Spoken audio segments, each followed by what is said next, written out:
Be 5 seconds. I'll do it. Okay.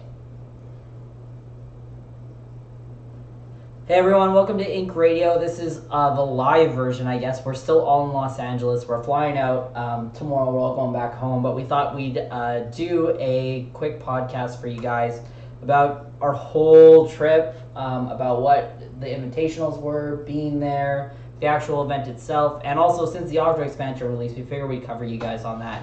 So today I'm joined by Kendall. What's going on, guys? It's me, Spoon. I have Blake, or Black Sword D2, who also works, who owns Ink TV with me together. And then we have Walkman here live. Hi, what's up? Yo. I like how you said this is the live version, but every version we do is live. But this is the live version. Like in person. All right, so I guess we'll go into it. So we all went to E3. We went on the show floor of E3. I guess I want to get everyone's thoughts on what you guys thought about E3, the actual show itself, being on the show floor. Now, as you guys know, E3 was running today, but we didn't actually go to the show floor today. So I think we'll tell you about our thoughts about the actual event. So want to start off, Kendall? Yeah, sure. I mean, you mean the actual event, like the Splatoon event, or just Nintendo Direct? No, the Convention E3 Center. show So floor. yesterday. Oh, just the show floor, just in general. Yeah. The show floor was dope seeing everything. I mean, like the biggest thing that was kind of crazy is waiting 3 hours in line for a chance to play one game. It was kind of cool getting an opportunity to see all like just like Mario Aces, Dragon Ball Z Fighters. That's one of the things I'm actually really excited for, just being on the Switch. And just seeing like the environment that was around, and especially getting a chance to play Smash Ultimate. That was probably one of the highlights of it. That was one of the games that I played. I think it's going to be a great game, but that's really it for me, only being on the show floor. How about you, Blake? How'd you like the show floor this year? Well, so we had the fun experience of this being our second year at E3. So I have the misfortune of comparing everything from this year to last year. Yeah. And last year was really awesome, and this year did not live up to that, which is a large part of the reason why I certainly didn't push for going to the floor today, which last year we went all 3 days. Because there was a lot of stuff to do. It was really cool. A lot of neat games to try in fairly quick lines for the most part.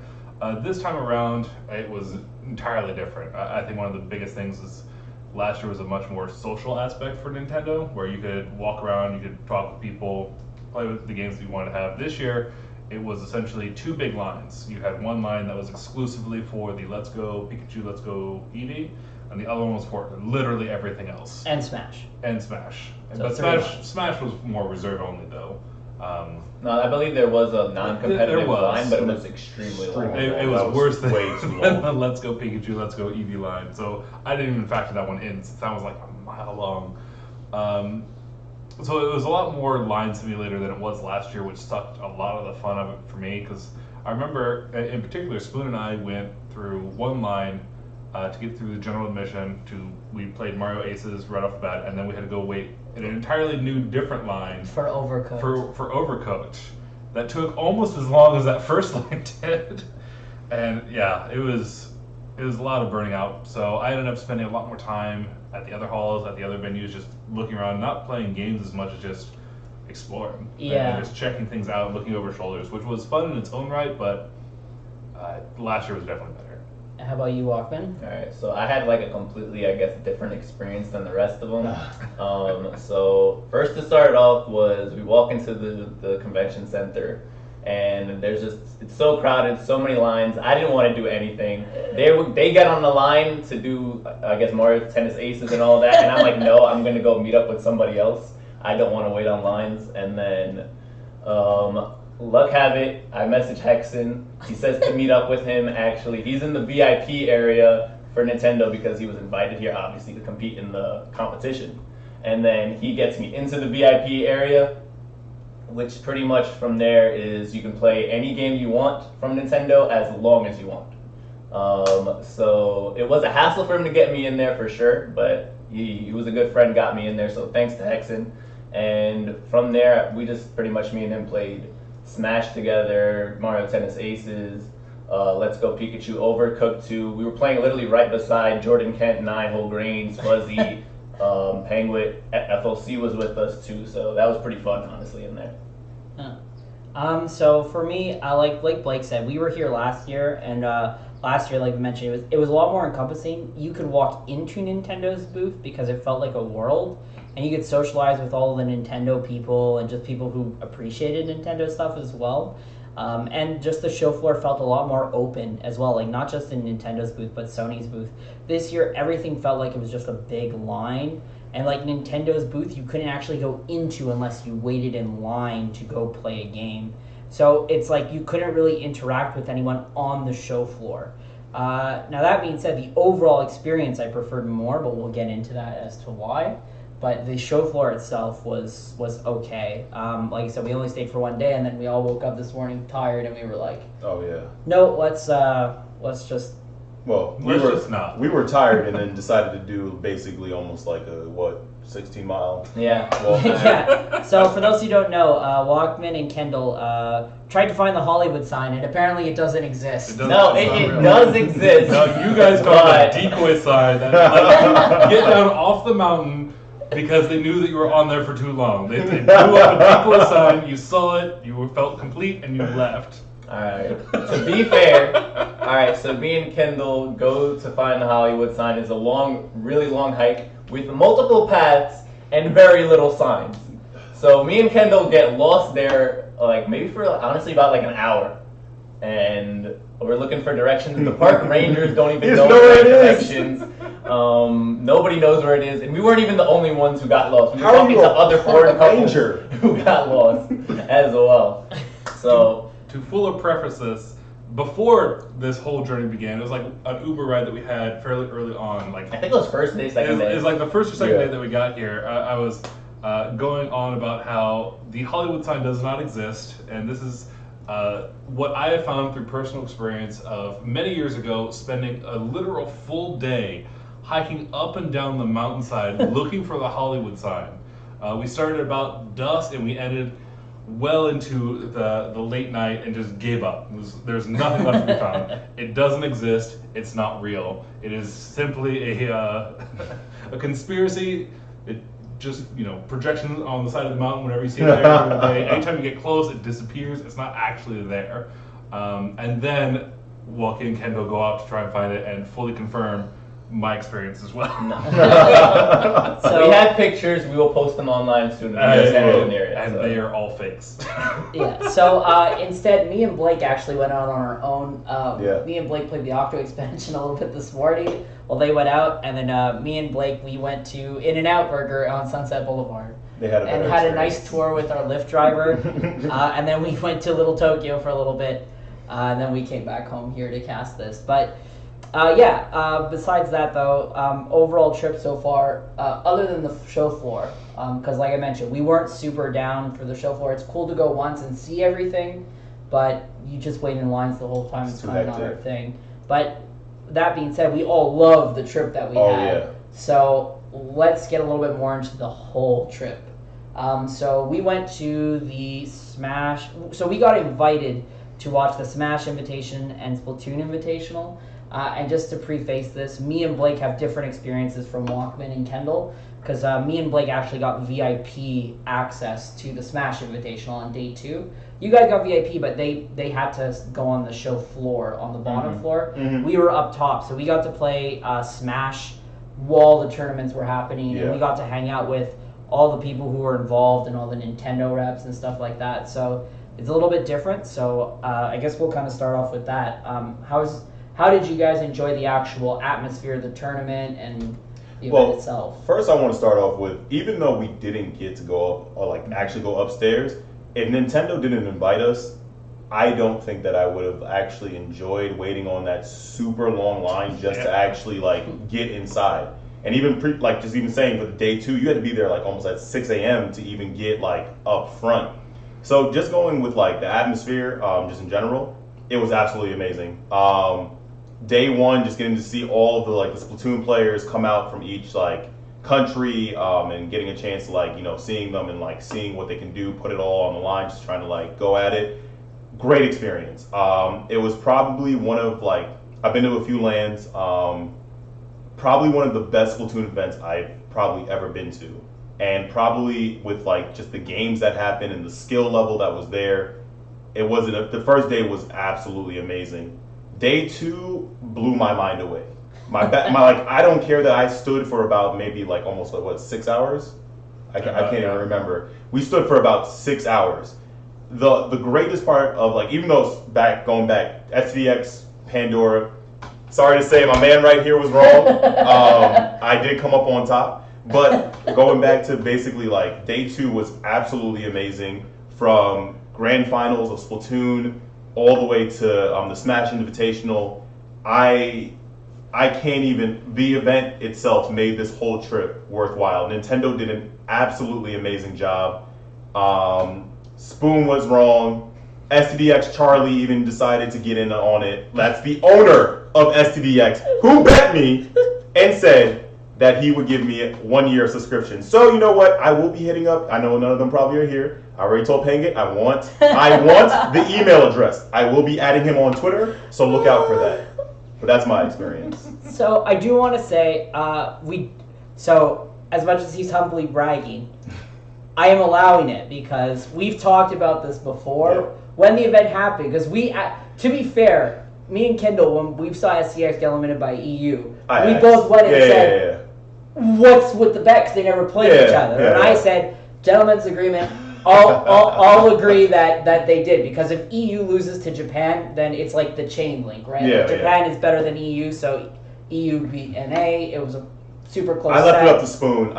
And I said that it's fair, because if that was the case, NA probably would have lost. So we said it was good. So he's allowed to brag.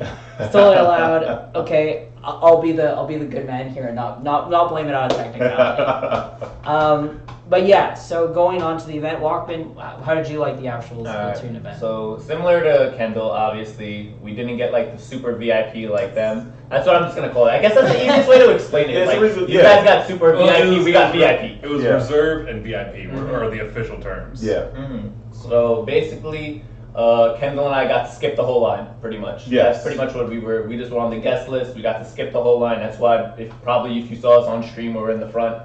And although we did stand for a long time, honestly, Nintendo, thank you guys a lot. It was definitely worth it. Almost didn't give us shirts though. So. Yeah. Alright, so yeah, I honestly enjoyed every second of the Splatoon stuff. Yeah. The production value obviously was insane. You mentioned it the other time we were on, the screens on the sides. Yeah. Everything was amazing there. So as far as the actual gameplay, I think both days we got some pretty good gameplay. Yeah. Obviously Pandora or Backswitch versus STDX was the highlight, I guess, for everybody. But that was exactly what we wanted there. Yeah. And I since we've been around, I guess, the other players for so long now, since the end of the week, they're like, the STDX guys aren't taking it super hard. They still were, pretty happy about their performance. And I mean, most of them still came out here and accomplished their goals. Like Fuzzy, all he wanted to do was hang out with the Japanese people. He definitely did that. Yeah. But we'll talk about the players soon. I guess, can you talk about our experience, at least on top, in the Super VIP? The Super VIP. So, to give some context, these are like badges. You go up to the top, it's air conditioned, and we get access to Play Smash, and we also got top seat view to see the matches. Blake's gonna show it off. So what can you tell us about us, Blake? Oh, it was awesome. A lot more than I was expecting out of it, honestly. Whenever it was kind of described to me, that's what I would say too. Whenever it was described to me, it sounded like, because it's in it was in a theater, so it had the same kind of theater layout where there was the ground seating, the stage, and then there was like what's called a mezzanine. Yeah. Where it's just the upper level seating as well. So I was expecting when VIP was mentioned that we'd just be sitting up there, and that'd be the end all be all. And we just have that prime seating of being able to look down and see everything all at once, which was what we did. But in addition to that, there was also a VIP room, which had an open bar. Oh yeah, and free food. Full setups for Smash. It was a trip, and we fortunately, because we got in line so early, we were able to get there before all the Smash players did. So we were able to get in there, play a couple games of Smash before all the Smash players came in and monopolized everything. Oh, everything, yeah. The moment they sat down, they didn't leave. So we were glad to get a couple games in, so we got to play the new Inkling, which was a lot of fun. And then again, as everyone started moving in, it quickly went from nice, cozy seating room to standing room only. So we ended up standing for a large portion of the event anyway, but we got to see from the upper level, which was really cool. Yeah, so I guess it's pretty similar to us. We took the opportunity to eat that food and drink that beer that we got as VIP access, and we watched all the events. Like you said, we played Smash before the tournament started, and then we watched the whole thing. One thing I do want to point out, it was really, really cool, because the aspect that we got in the VIP room was similar to the experience, but I'd say more in like a microcosm of what it was last year at E3. Yeah, I would agree. Where we got to talk with everyone from Nintendo. We just got to have a good time. Corey, the one who helped invite us out here, we got to chat with him a whole lot as well, just talking. So it was a really cool opportunity for us just to talk with everyone who we met last year, and even new people. Like, we were basically right in front of all the Pro Smash players while they were playing the game. We got to talk. I talked with TK Breezy a couple of times. You got a photo with them. Like, it was really cool. We got to hang out with Jordan Kent. We saw Nine in the VIP room after he was done. You guys got lucky. So yeah, we had the opportunity to talk to a lot of cool people. So we thought that was really fun. And then the event itself, like they said, they got the front row view, so they got to see like. I got some nice pictures. Just Sakurai even seeing Sakurai like right up close was like my mind was absolutely.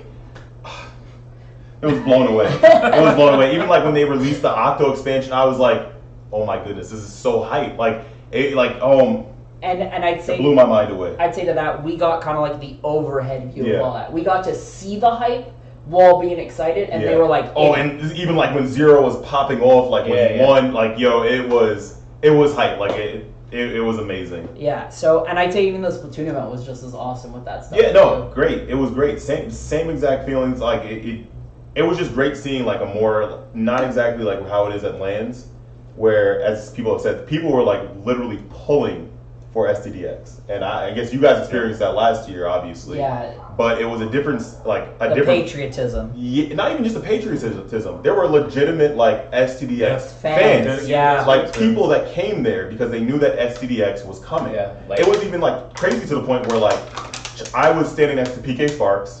I would like Chugga Conroy came over actually, and he said to PK Sparks, he was like, "Yo, can you believe that SDX lost?" And I was just like, it's kind of crazy that there are people that actually pay attention to this. So it was just a different viewpoint from like seeing people that actually like watch Ink TV, Endgame, and all this other stuff, and that they actually have to come out and see a different form of Splatoon, basically, or see competitive Splatoon in LA. So yeah. All right, so I guess we'll actually go into the matches now, and just talk about the sets. So we brought this up right after the E3 direct thing we did, but I guess we'll talk about it again. Is we won't really go into the Turf War matches because that's just kind of for seating placements, and I don't know, it didn't feel incredible, you know what I mean? I kind of wish they get rid of it. The only thing I do want to add to that is I thought Australia during the Turf War sets and even during the ranked modes, they were the underdogs. Like, everyone didn't expect them to win.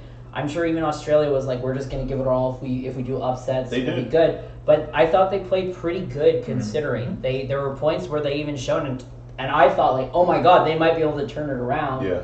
And they all got their time to shine. Like, Latias did really good at some points. Rivian did some amazing plays. Yeah. FLC with the Dynamo destroying Penguin. Yep. Bragging about it afterwards. Like, they all did good plays, so I thought that was really good. And it, I guess it just goes to show that Australia just isn't like a pushover. Yeah, like, you still have to think about them, at least somewhat, you know? Like, and they had their time to shine, and I thought they did pretty good for what it was. So I just want to give the props there to that. Definitely. But yeah, let's get into the big two matches. EU versus NA, and then we'll go into Japan versus EU. So what do you guys want to talk about with the EU versus NA match? I really think Walkie should start with this. I mean, we've said it pretty much a little bit last time. From at least, I talked to a couple of the players, like Fuzzy, he said it was pretty much to win this tournament, to him was like pretty much Japan had a 50% chance. The two of them had like a 24% chance. Australia had like the rest.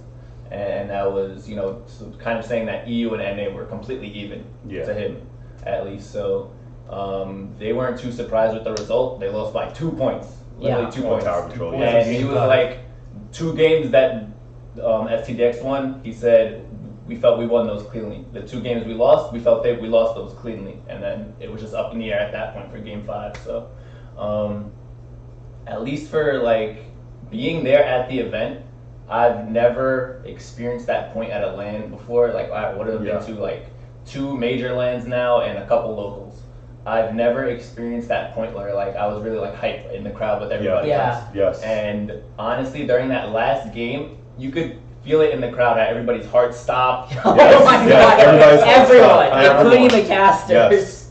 Like you obviously don't see the casters' faces, but we do because it's right in front of us. And like if you see 9 when he was casting, he's just like, oh my god, 2 points. Straight up, it's probably. I really think that if you haven't got a chance to watch it, anybody, I feel like it definitely needs to be highlighted. It's possibly like high level Splatoon. It's possibly one of the best matches that we've had. I think in a while, like truthfully, Not ever. That actually is an argument. Like it was something I've never personally even seen before. Like it was, I was blown away. I was absolutely blown away. Yeah. It was like we had some hype matches from other LANs and stuff like that, but it's not always the top level teams going at it. This is one our hearts were stopping, and it was like this is good gameplay as well. This is like arguably the 2 best teams from each region facing off, and then going to face the best team in Japan practically. Yes. So it really is like, I mean, you saw it in the players. One of the highest tier matches that we could ever get in the finals and in the semis. Definitely. So we talked about that, but we'll get more into the finals now. So it ended 4-2, Japan won, but what can you guys tell me about these matches? Backsquids didn't back down at all. No pun intended, obviously, but they didn't back down. They definitely showed that they didn't just beat SDX off a fluke. It wasn't just like they had a strong game and then that was it. They showed that they definitely are a strong team when it comes to like, we're here and we are going to show you guys why like we took SDX out. At the end of the day, like there's some plays that like possibly, you can look at the what's it called, Rainmaker. Cam Trigger Rainmaker and be like, but they took an opportunity and they actually like were able to push through and drive Japan to like the furthest level. So I think that in all honesty, like for them to do that and then show like what they were doing, it was an amazing performance by them and just going against Japan. So, You guys want to add anything? Yeah. Obviously with Kendall, we kind of had a little like bet for like nothing earlier, just saying who would win by how much. I voted for GG Boys 4-2ing Backswitch. I put 4-2, but I wasn't in your bet, but I did call it. You did an amazing job. Honestly, I knew Backskids could win at least 2 games. I wanted them to win more. Like I was rooting for Backskids, obviously. Like, my brain tells me GG Boys, but my heart, I've talked to these guys before, both online and in person. On Backsquids, I wanted them to win it all. So honestly, it was very happy and proud for them how hard they fought in front of everybody. Because a lot of people were talking about, we're getting a 4-0 sweep. I said it. And then they're like, no, that's not happening. We're going to give you some good Splatoon right here. And then if it wasn't for like even being serious, if it wasn't for like that Clam Blitz set with was it Taiji?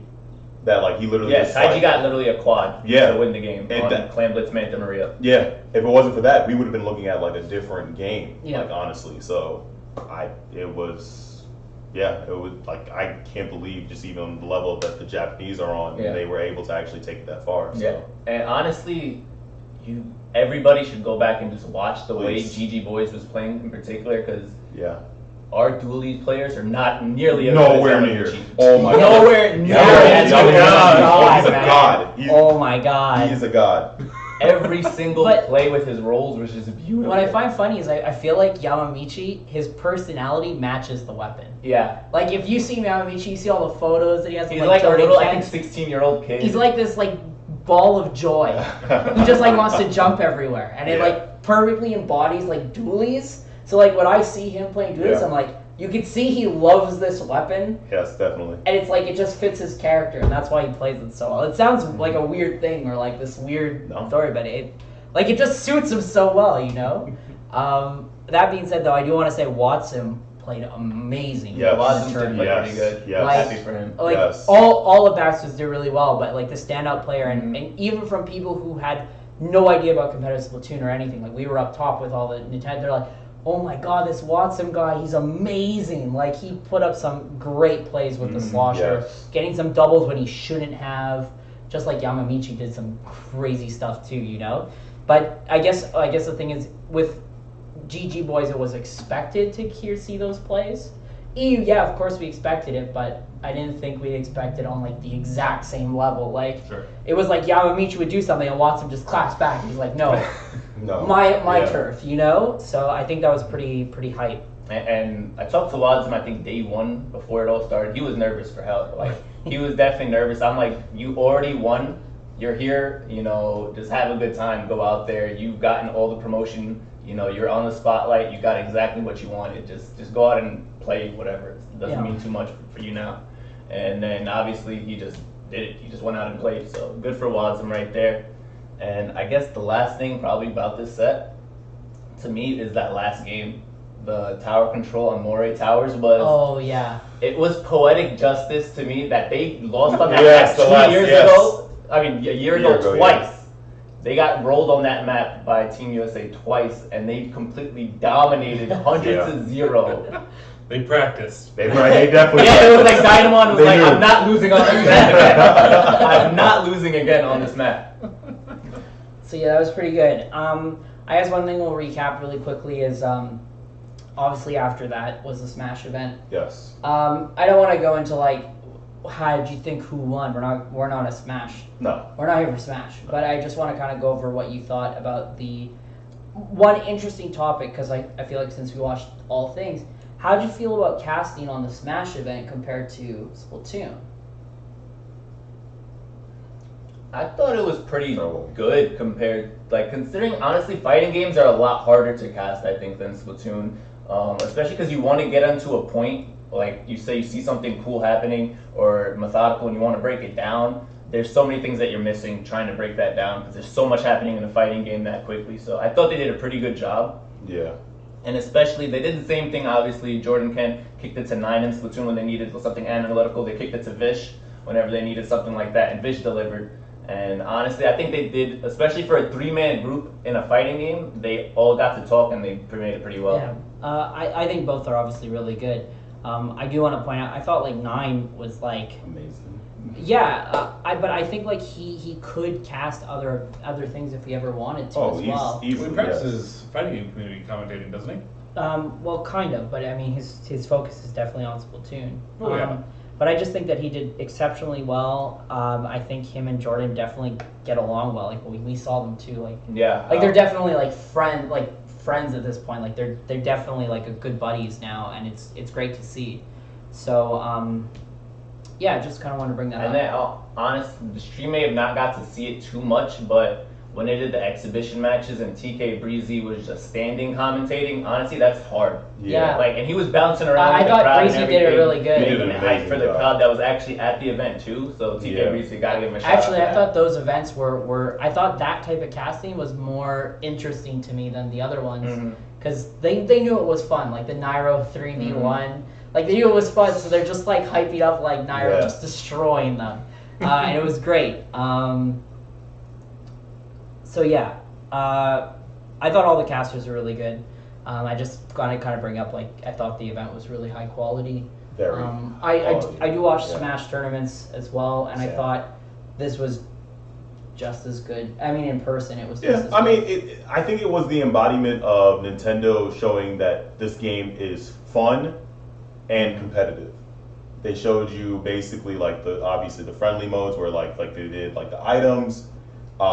They showed the 1v1s where you had going into grand finals and everything like that. They showed like just a normal bracket, and they just made it an actual like just an interesting an event for everybody, not just hardcore Smash, no Right. items, no whatever. So it was just like even for like the melee players that may have had a disadvantage, they still made it like just a fun event in general. So Yeah. it was I think from beginning to end, Splatoon to Smash into day 2, the 2-day event, amazing. Nintendo did a great job. Yeah. And hopefully they have more events in the future. Yeah. They better. We kind of That's pride what they Corey. better. We're like, hey, you have more nice thing. I'd love to do them. So the answer is maybe. But yeah, they seem to really like it too. Like you can tell that Nintendo loves doing the events as Yeah, well. Like when you talk to they JC, when you just see like Miyamoto on the, like not even talking to them, you just see like Nogami, and you see Miyamoto, and you see Bill Trinan, and you see all these guys there. They're all super into it. Like one last thing, like what's crazy about the fact that even Nogami is that he even knows some of the people that like he like Fuzzy. He literally knew Fuzzy. Well, goes up to Fuzzy and it's like, I know you from this and that. Like, you understand how crazy that is? Like, that just blows my mind that the game developer knows, like, not even, it's an NA player. Like, that's just absolutely He crazy. was like, congratulations on, like, bridging the gap making for yourself to yeah. Like, Nogami is really cool. He definitely, like, watches it. And you can tell a lot of the other people watch it. Like, Corey and JC and all them, like, they definitely watch us. And they watch EGTV and they watch just Splatoon in general. Like, they do have a general sense of the whole scene. Yeah. Regardless of what you think. They Yeah. all watch it. They all love it. They They are all paying love attention. watching competitive, too. Like, just when we were on top on the top floor and we saw the execs, like, everyone was getting into it. Even people who didn't know about the game were like, Yeah. this is awesome. It's like, yeah, man, it's great. So it's really cool to see, like, I guess I'll put it this way, is, yes, we're always pushing for, like, we need prize pools and stuff like that, and we wish they would help. But in a way, one thing I feel like they have that other companies don't is I really do feel like they really enjoy watching these events. And it's Yes. not just, like, yes, it is a corporate machine, but they try to make the most out of it. The employees themselves try to make the most out of every event they have. And I Yeah. think that's really cool. The individuals are invested, even if They are company's not invested. You necessarily. can definitely see that they're invested, and Yeah. they're willing to work with our community. Yeah, so it's really cool. I Can I guess, have one point there? yeah, go for it. It's just like, all right, they may not be like, you know, monetarily supporting, but they spent so much money on this weekend. Like, Oh, there's yeah. no A lot. question how much money they spent on this weekend. Like, they flew out so many people that weren't even playing in their event as well. And then, like, I got to take the VIP bus with them, and it's like a bunch of just executives I've never seen before, just random people talking in like German. And apparently, I guess they just help Nintendo with these events as well. So they flew out, they get their own hotel. Every player, I think, had their own hotel room. Yeah, it's really cool. And also, we got to go to the after party event as Yeah. well, just to hang out with all the players and everything. So I guess we'll go into that now. Is I kind of want to go into just the final, kind of cap it all off. Was I think the thing that we all liked the most was we got to hang out with all the players. We got to hang out with Jordan Kent. We got to hang out with all the Nintendo people pretty regularly. Like it wasn't like a super corporate a lot of the time. We managed to sit down with them and just joke with them, Yep. eat with them, pretty much everyone. Like Yep. we basically got invited to all these things just because we were all friends with everyone. So I guess I just want to bring up like what was some highlights for you? For me? Well, I'll start with you. All right. I honestly, the after party, as you mentioned, was pretty cool. It's pretty sick that they just let us in. You know. I think that was the one time we got to talk with literally everyone. At Yeah. that Yeah, time. everyone Anyone you at wanted. some point from that was invited by Nintendo was there. All the Smashers, all the executives, everybody was there. I believe Bill Trinan was there as well. Yes, he Yeah, was. and he was playing Smash. Yeah, he was just with playing everyone. Smash That's the with best people. part. They were all playing games Mhm. with us. Like they had Splatoon, they had like Smash and everyone 4, was just having a good Melee. time playing Yeah. with each other. It was great. And like even like people probably online might be like, oh, STX was probably salty after the loss. Like No. Hexen was literally playing Smash Brothers with Majin afterwards, And GG GG Boys Boys, as well. yeah. So they were all literally No. just playing Smash together. One thing I do want to bring up is I managed to talk with all of the EU team. I got to sit down and eat food with them, and we just chatted about LA and the event, and they all loved it, and they loved everything about the event too. It was great talking with them. Then we talked with all the Australian team, and FLC was also to talk with and have a good time with. And then we went the day after us and STDX with Eirik from Endgame. We all went to a Korean barbecue, and that was super fun as well. So yeah, we just got to hang out with all our friends and hang out with a bunch of people from Nintendo, so it was really cool. Give me a mic for a second. Somebody make sure to clip this for Pengit. Pengit, I gave you the thing that you put on the back of your phone. to allow you to be happy and enjoy your life. A pop socket. A pop socket. And you decided when I asked for one thing, when you had the opportunity, you actually could have. You had the opportunity. All I wanted was one picture from lessons. I wanted one picture, and you messed it up. Well, they were all there. All the Smash players were there, but I just wanted one picture, and you just literally threw it away. So please clip this and let him know that he absolutely failed. Thank you. So Blake, what do you wanna add anything to this? I was just gonna say you kind of glazed over the Vegemite incident. Oh yeah. Oh my God! Go ahead. Wait, before anything, Spoon did post a video of what we're talking about. I'm gonna get FLC to post the video too because I think his is actually longer and better. So.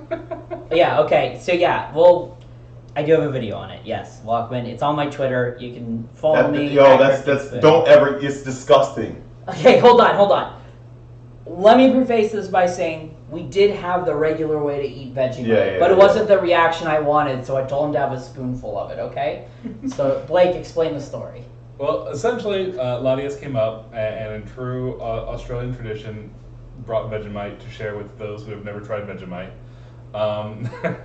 and told us that there was a right way, and it's not that bad. So she brought some crackers, dosed on a little bit of Vegemite, handed it out, and it was pretty good. I think for those of us who had it, it was all right, at least. When it was just on the cracker. When it was on the cracker, okay. When it was on the cracker, it was bearable. It was okay. It was, I barely tasted. yeah, it was just there for a little bit of different than cracker flavor. Bro, I almost threw up. So From that. So then, as Spoon said, he didn't like the fact that we were enjoying ourselves. That's actually exactly what I said. I was like, you guys don't look like you're hating this, so we need to make it worse. So Spoon dared us to try more, and I for one rather enjoy salty and savory snacks. So I was all like, That's not a snack. That's No, that's literally shit. It is. It really is bad. so I stepped up to the challenge. I got a spoon and literally just got a nice good glob of Vegemite, which of course after I put up basically required that Walkie and Kendall had to do it as well. Okay, I want to jump in a little bit right here. I was gonna do this too, and I did. But if I didn't go and get that Sprite right before just to have it in place, I literally would have thrown up. No, I almost did. I almost did. It was so and bad. Also with this, I'm fasting literally all day. They know I don't eat or drink. There's nothing in my stomach to throw up. You had food! All I had literally before that was like 2 sliders. It was like 2 sliders with It was so bad. and there was nothing in my stomach to throw up, and I felt the vomit literally coming out of my mouth, and I had to go and drink my Sprite. It was on the roof of my mouth and it didn't leave. So obviously spoilers, but we cheer. We're all in good spirits, thinking, you know, this is gonna be fine. This can't be that bad. We already tried a I little didn't bit. think it was that bad. So then we all Until- cheer. We take it all at once, and then as has been mentioned, both Walkie and Kendall basically doubled over and nearly vomited everywhere. Just absolutely atrocious. Meanwhile, I'm just all. Yeah, this is pretty good. Yeah, this guy was He literally looked like that. This is pretty good. yeah, he was like literally like, I want some more. He freaking took the whole damn bottle. It was like a bottle this big, and this, and he freaking Exactly took that all big. of it. To be fair, And, ugh. I didn't have the spoonful, but just the smell of you guys eating it was making me want to throw up. That's It how was bad bad. it was. It was Just bad. imagine like throwing up in the Nintendo VIP. Oh my god. And then You're what is gonna- it? It's because of Vegemite. Oh, but yeah, it was really cool, and we had an amazing time with was our fun. 3 days. So, It yeah. was fun. Just, oh man. I guess one last thing I kind of want to touch on before you guys can ask us some questions is the Octoling Expansion obviously came out last night. I know Kendall and Walkman didn't have a chance I to didn't play play it it. I yet. haven't played it yet. But I know Blake has already beaten it, and I've gotten my first what's it called again? Hmm? What's the 4 things you need to collect? The 4 things. Oh yeah, the thangs. The thangs. I got 1 thang. So I'm gonna stay. I did my thing. I got my 1 thing. So I guess we just want to bring that up and talk about. I guess before we talk Holy about crap. anything, Thanks, No dude, for spoilers. the host, by the way. Yeah, thank you, dude. No spoilers whatsoever, so just general impressions. So, because obviously it came out last night, so we don't want to spoil anything, especially considering two of us haven't played it yet. My general impression is that this game was very much made for those of our generation.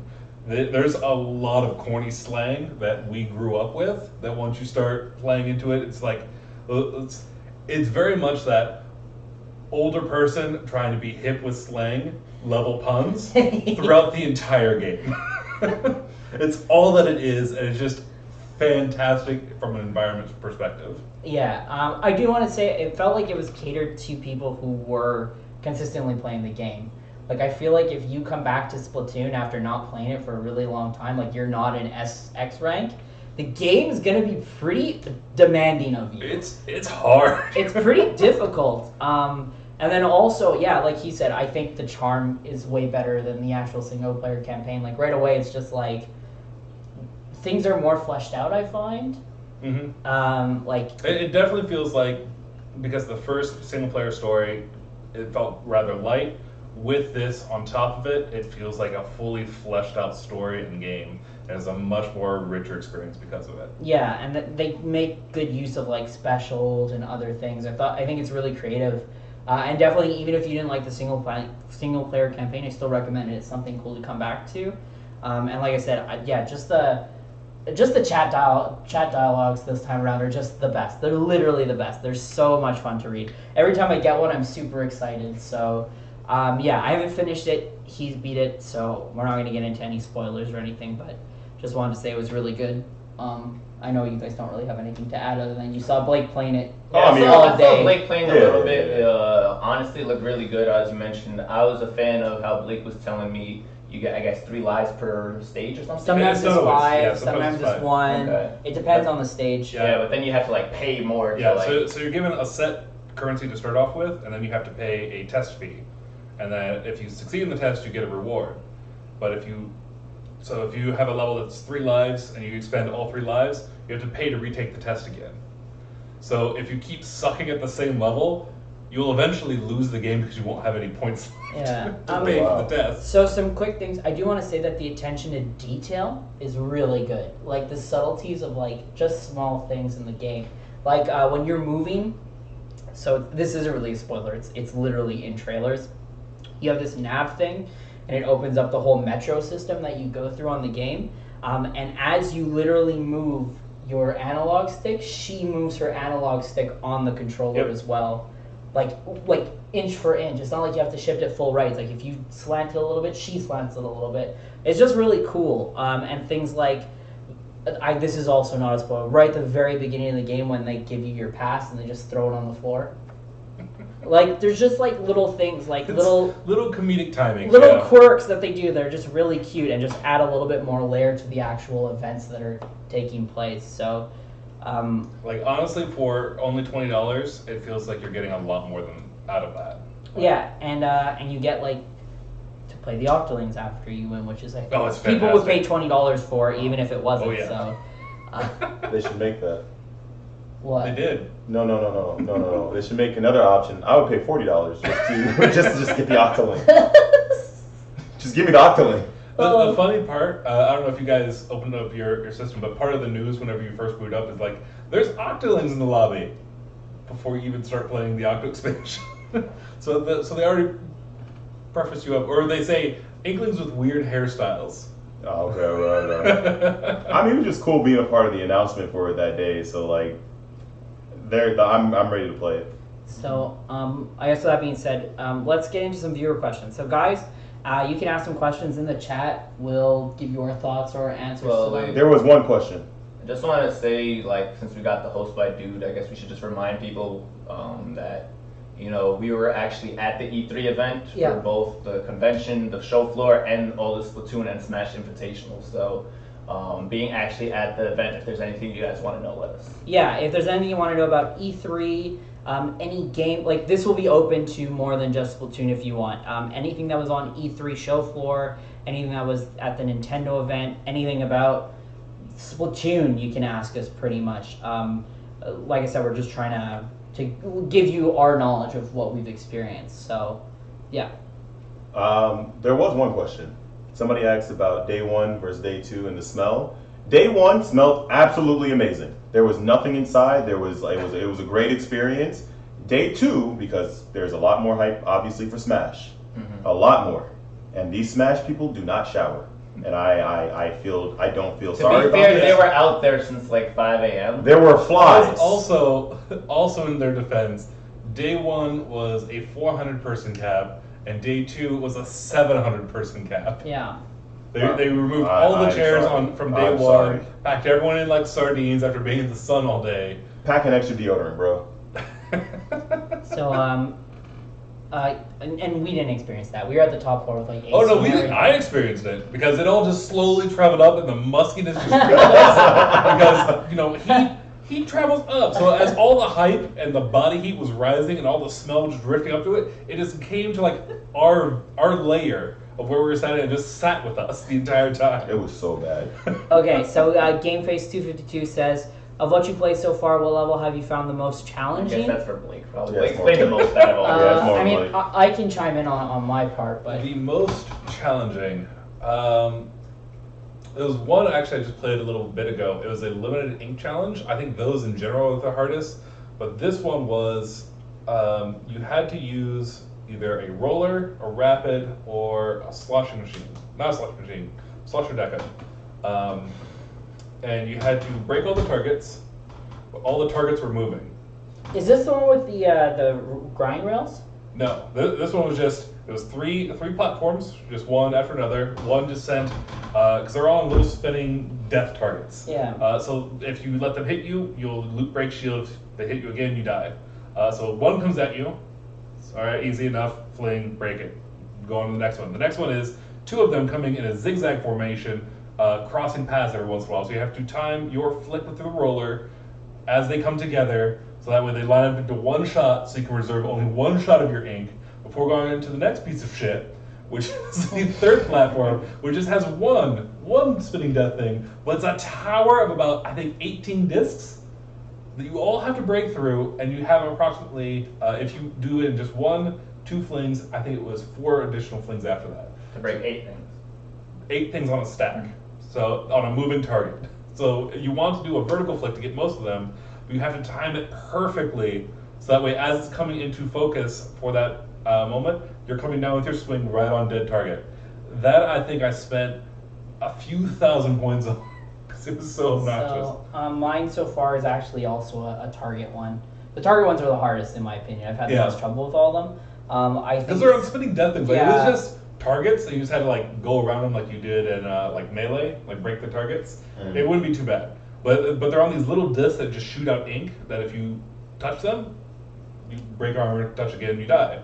And in I think the case that you're talking about, it's the one on the ink rails. custom jet squelcher or slosher deco or charger, That sounds about right. something like that. And I picked the hardest one. I'm always picking the hardest ones, the ones that give you the most points. Right. And I picked slosher deco. I think it was on it for an hour, and Blake just hears me every once in a while. He's like playing the expansion, and I'm just sitting on the couch, and then all of a sudden he hears me. I'm like, "This stupid thing!" It's really frustrating. Because the discs move faster than you do on the rails, which only makes it more difficult. So you have to be on opposite direction of zip lines as well. The target ones are rough. So we have another one from Toon, Tomo's Toon. He asks, do you think they will continue with paid DLC after December? No, I think it's the only one. No. I don't know. I don't see.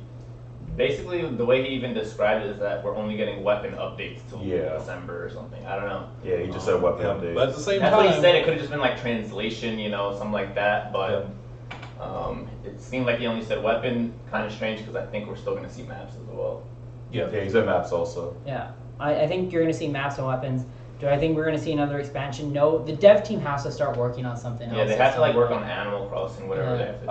I don't know. I mean, I think with the positive reception they've gotten, I don't think they'll make something as big as this. I think that with all the reception that they've gotten, with everybody saying this is a real story mode. This is like with the story mode that we kind of like we're hoping that they might have done since the beginning. But who's to say they won't just work on Splatoon 3? I'm not saying that, but like maybe they might give us something even like maybe like an add-on or something smaller for like the Inklings or something like that. Maybe they might just do maybe a little bit more. Maybe they should maybe do like a crossover, Octoling, something. I feel like they might do something like that, but like I feel like with the reception, like the positive reception they've been giving, right? They've been given. They're very reactionary, like they like with how things go. So I mean, they might give us actually something else. You never know. Yeah, and I can certainly see that for just something like, just straight like weapon packs kind of deal. Yeah. Where it's just a shoulder pick kind of deal, where it's not necessarily vital, but it's good to have. Yeah. I could see like a few of those being bundled in as like cheap DLC. Something like that. Yeah. Yeah. Or even just in the case of like expanding on the universe as well. Like we already have, there's 80 missions within the Octoling DLC. You could add in 20 more. Not necessarily anything story driven. It's just more puzzle challenges. Yeah, something a little bit more, maybe. Yeah, I see the potential there. I don't think it's very likely. Yeah. I think what is more likely is, given the positive reception, given the kind of growth that we're seeing, we did get an extension because it was supposed to be end of updates. I think like this year, end of July. So we got 6 more months. I think the potential is in 6 more months from now we get an additional 6 more months, and probably that's it. So yeah. I mean, they have to stop at some point for competitive. Like, it's just getting, like, yes, it's cool for people who are like, yes, more maps, more weapons, everything. But at some point, it becomes like, damn, dude, we now are gonna have like 36 maps. Yeah. 4 modes. Yeah. Maybe more. Maybe more. It's becoming a lot. So, like, before I was like, yeah, we shouldn't really ban anything. We should soft cap things. A map at E3. Yeah, but now it's getting to the point where it's like we are now getting to like a point of no return where it's like excessive. Yeah, we might have to like. We might have to start thinking about maybe limiting certain things maps, for that, or allowing all maps, but specific modes for each. Because it like 100 modes is really a lot. I don't know. Anyways, we'll think about when that time comes around. Next question was from Roxy. Actually scroll up. Yeah, so let me just think. I can just read it. How do you compare AIs to actual competitive plays such as ranked? I can't answer that because I haven't gotten there yet. Yeah, so no spoilers. Some of those AIs are hard. Yeah, I won't say anything more than that because it's... Are they better than Turf War players? I will say I saw Kyo tweet about it, or I saw a tweet of him in it, where he's like, his thoughts about the new Octoling Expansion. He's like, oh my god, a computer super jumped to the tower and then splashed down me and I died. So I think that gives you an idea that the AI is pretty competent. Which, yeah, I mean, and that's kind of the mystery behind AIs. Like, you could easily script out an AI that just murders you always. Because they just process a lot faster than you do. They can get literally frame perfect every single time for any action they want. So the potential is there for that. People don't usually program that because fun. But yeah, I think that'd be a great thing that if there were to be future expansions, just have something where you can just have that level of AI just in a bot mode. Something like levels with like salmon runs. Yeah, you can do like it gets harder. I just wish we talked about that last night when for Sendu's tweet when he was talking about it. Like, I really wish they would use it. If you're saying the way it is, I really wish they would use that as a training room. I wholeheartedly really wish they would use it as a training room. As you were saying, salmon run. I really wish they would do something like that. Use it, there please. Was one level where it was a 1v4 Rainmaker battle, and it was hard. It was legitimately hard. Eventually, it just ended up going into cheese mode and just blitzed it because again, they're programmed only so much. You can just get around it. But I mean, honestly, if it had that level of difficulty and you could ratchet up a little bit, that would be absolute fantastic training. Just to be able to pick whatever map you wanted, pick whatever mode you wanted, and just do a 1v4 bots. Yeah, like that would be. I take it.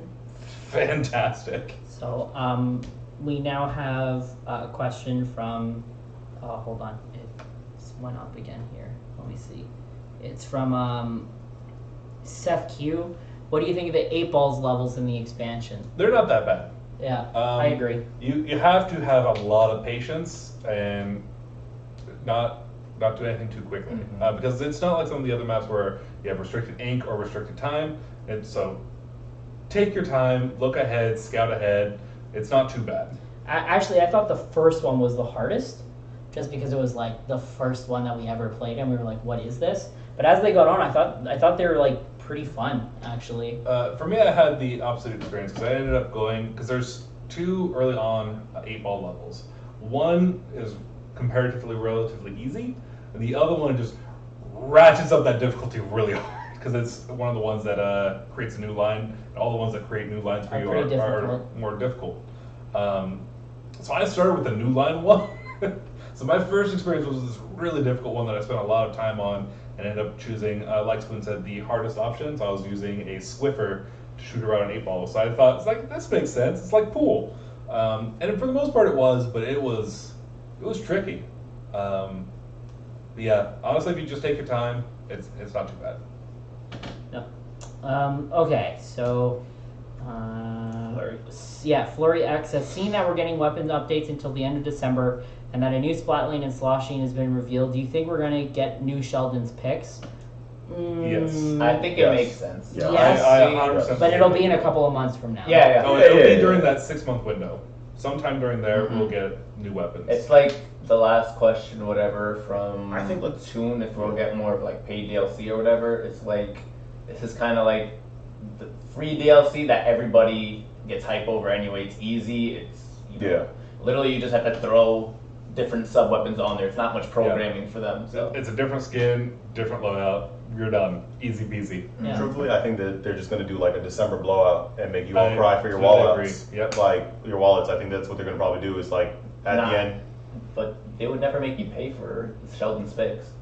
I'm just thinking of something that might be like a bigger expansion to like whatever's going on. Like I'm not talking. Maybe it might be like I don't know. Like nothing huge.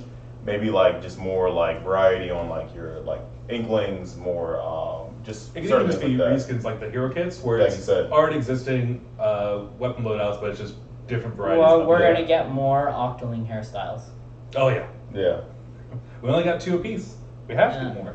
Yeah, I think there's going to be more. Like I can't see them not doing anything. Like for me personally, I can't see them not doing anything bigger.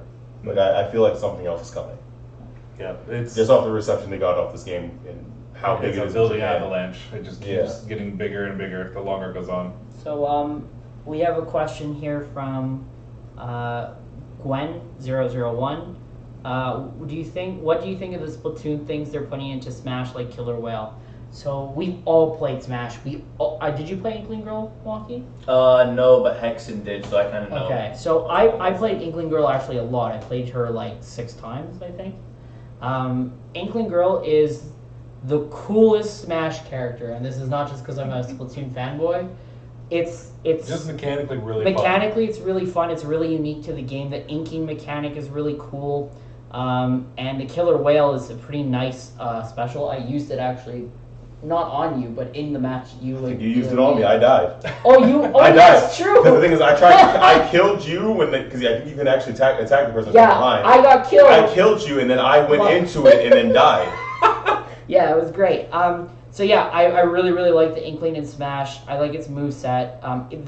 He's really fast. Yeah, really fast. Really strong. Kind of technical. I'm not even gonna lie with the whole ink mechanic. Yeah, the ink mechanic's really cool. They definitely took into like observation of like a Splatoon game and a Smash game. Yeah, like exactly. Actually, the best way to describe it is if you've played Splatoon before and understand the mechanic. Yeah. You will intuitively understand how to play the Inkling Girl on like. Obviously, you're not going to be like a pro right away, but on enough of a level to be like, oh, I already understand how this works. Like even to the point of like when you ink their opponent, they take more damage because of it.